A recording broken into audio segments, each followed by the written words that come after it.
Hey everybody, this is Neil and I'm with Evan. Evan. I had to look and make sure it was Evan. And we are checking out this 3-in-1 universal car phone holder, and I'm holding it in my hand, so it'll be interesting to do it here. So let's check this out. So you don't text and drive. So he won't text and drive anymore. So let's see what we have. This is the holder. Pretty nice. So it'll be like that, and then you can clip it up. Take it up like that, and then this is the mount. So then he has to figure out where he's going to want it. So let's see, how do we Stick it anywhere for now. loosen it with this? And so because it comes with sticky stuff, he could even put it like there or something, Yeah, true. or wherever you'd want it. Where do you think you'd want it? Or you could put it on the window and have it kind of down.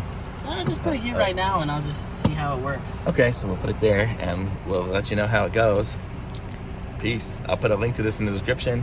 Be sure to like this video, subscribe to my channel. Woohoo! And I'll be back with some other reviews soon. I'll take a picture of it too here when I'm done.